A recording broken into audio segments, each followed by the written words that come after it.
Hello friends, welcome to more creative. दोस्तों, आज 6 अप्रैल दिन रविवार है। वही हिंदी महीना चैत और शुक्ल पक्ष की नवमी है। तो चलिए शुरू करते हैं आज की बड़ी खबरें। यदि आपको खबरें पसंद आए तो वीडियो को लाइक जरूर करिएगा और आप हमें प्रदेश के किस जिले से देख रहे हैं कमेंट बॉक्स में जरूर बताइएगा। दोस्तों, यदि आप चैनल पर नए हैं तो चैनल को सब्सक्राइब कर बेल आइकन पर क्लिक कर दें ताकि अगला वीडियो आपको शीघ्रता से मिले। आप हमारे फेसबुक और इंस्टाग्राम पेज को फॉलो जरूर करें, इसका लिंक डिस्क्रिप्शन में दिया गया है। किसानों के लिए जरूरी खबर है। मध्य प्रदेश में घाटे में चल रही है सहकारी समितियां, जिससे किसान हो रहे हैं परेशान। दोस्तों, कृषि प्रधान राज्य में किसानों के सहयोग के लिए बनाई गई कृषि सहकारी समितियां कुप्रबंधन की चपेट में हैं। हिसाब किताब के गड़बड़ाने से ज़्यादातर समितियां घाटे के बोझ तले दबी हैं और किसान भी कर्ज न चुकाने के दागी हो रहे हैं।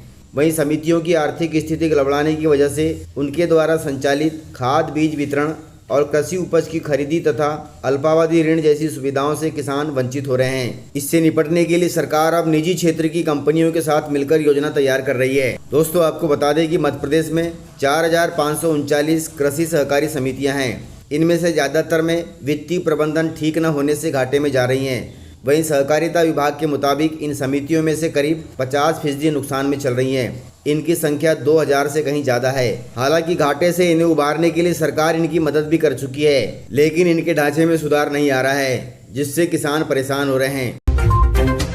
दोस्तों, इस दिन जारी होगा एमपी बोर्ड की 10वीं और 12वीं परीक्षाओं का रिजल्ट। माध्यमिक शिक्षा मंडल के 10वीं और 12वीं के छात्रों की कापियों के मूल्यांकन का कार्य 50% हो गया है। पिछले वर्ष एमपी बोर्ड द्वारा कक्षा 10वीं और 12वीं के नतीजे अप्रैल के अंतिम सप्ताह में जारी किए गए थे। इस आधार पर संभावना जताई जा रही है कि इस बार कक्षा 10वीं के नतीजे अप्रैल के तीसरे हफ्ते में और कक्षा 12वीं के रिजल्ट अप्रैल के अंत में जारी किए जा सकते हैं। हालांकि अभी आधिकारिक पुष्टि होना बाकी है। बोर्ड परीक्षाओं का रिजल्ट ऑफिशियली वेबसाइट पर जारी होगा। इसके लिए छात्र MPBSE की ऑफिशियली वेबसाइट mpbsc.nic.in के अलावा mpbsc.mponline.government.in पर विजिट करते रहें। परीक्षा पास करने के लिए छात्रों को प्रत्येक विषय में कम से कम 33% मार्क हासिल करने होंगे।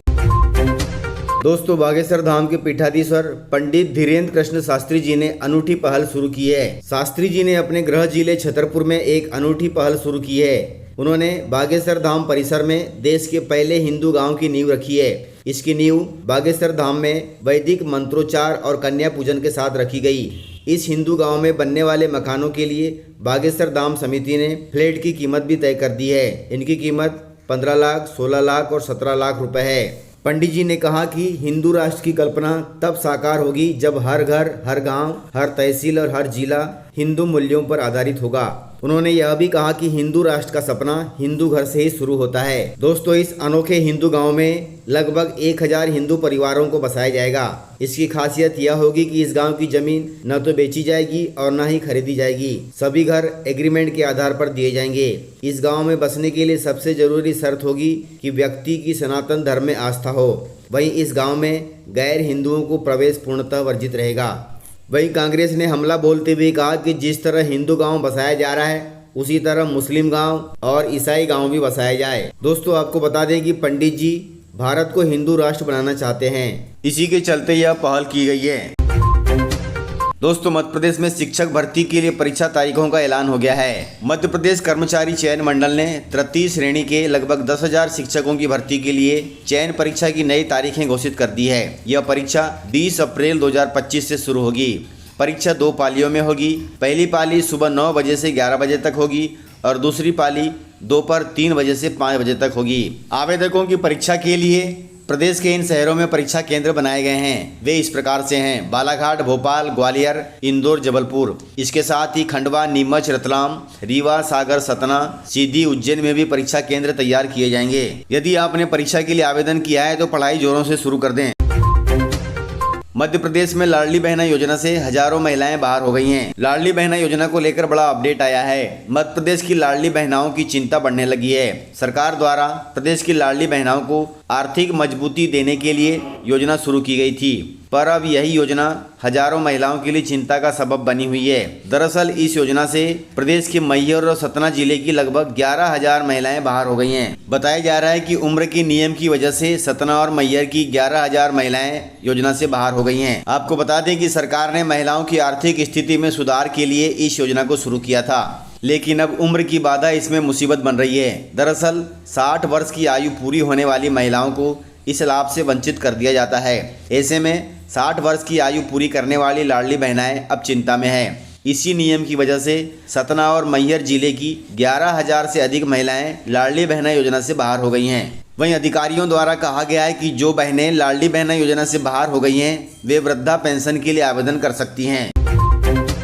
दोस्तों, मध्य प्रदेश के ऊर्जा मंत्री ने कर्मचारियों को दी है बड़ी खुशखबरी। खुशखबरी के तहत मध्य प्रदेश सरकार ने बिजली कंपनियों में कार्यरत कर्मचारियों के लिए कैशलेस स्वास्थ्य बीमा योजना लागू किया है। इस योजना के तहत 5 लाख से 25 लाख रुपए तक की स्वास्थ्य सुविधा कैशलेस रूप में मिलेगी, जिससे लगभग 90,000 परिवार लाभान्वित होंगे। दोस्तों, अधिकारियों के अनुसार यह योजना वैकल्पिक और अंशदायी होगी। इसमें कर्मचारियों को 3 विकल्प दिए जाएंगे। पहले विकल्प में 500 रुपये प्रति माह जमा करना होगा, जिसके तहत 5 लाख रुपए तक का कवरेज मिलेगा। वहीं 1,000 रुपये प्रति माह जमा करने पर 10 लाख रुपए तक का कवरेज मिलेगा। वहीं 2,000 रुपये प्रति माह जमा करने पर 25 लाख रुपए तक का कवरेज मिलेगा। कर्मचारी इनमें से अपनी आवश्यकता के अनुसार कवरेज चुन सकते हैं और स्वास्थ्य बीमा का लाभ ले सकते हैं। दोस्तों, मध्य प्रदेश में 8 वर्ष बाद होंगे सहकारी समितियों के चुनाव। सरकार अब सोसाइटियों में अध्यक्ष के चुनाव करवाने जा रही है। दोस्तों, मध्य प्रदेश में 50 लाख से अधिक किसानों की सदस्यता वाली सोसाइटियों के चुनाव 8 वर्ष के लंबे अंतराल के बाद अब होने जा रहे हैं। हाई कोर्ट के सख्त निर्देशों के बाद राज्य सरकार ने इन चुनावों को प्राथमिकता दी है। हाई कोर्ट ने इसे अति आवश्यक बताते हुए 5 चरणों में चुनाव कराने का फैसला किया है, जो 1 मई से 7 सितंबर 2025 के बीच संपन्न होंगे। दोस्तों, आपको बता दें कि यह चुनाव गैर दलीय आधार पर होंगे, लेकिन कांग्रेस और भाजपा ने अपनी अपनी तैयारियां शुरू कर दी है। आपको बताते चले कि प्रदेश में सहकारी समितियों के चुनाव आखिरी बार 2013 में हुए थे, जिनका कार्यकाल 2018 में समाप्त हो गया। उसके बाद चुनाव होने थे, लेकिन यह टलते रहे। लेकिन अब हाईकोर्ट के आदेश के बाद अब प्रदेश में सोसाइटियों के चुनाव कराए जाएंगे, जो 1 मई से 7 सितंबर तक संपन्न होंगे। दोस्तों, स्कूली छात्रों के लिए गुड न्यूज है। सीएम राइज स्कूलों में इस सत्र से शुरू हो रही है स्कूल बस सेवा। दोस्तों, जबलपुर जिले के सीएम राइज स्कूलों में पढ़ने वाले छात्र छात्राओं को स्कूल आने जाने में अब परेशानी नहीं होगी, क्योंकि इन स्कूलों में बस सेवा शुरू की जाएगी। विभाग ने टेंडर प्रक्रिया पूरी कर ली है। वहीं बसों के संचालन के लिए जिले से बाहर की एजेंसी आई है। 12 एजेंसियों ने बस के संचालन की इच्छा जताई है।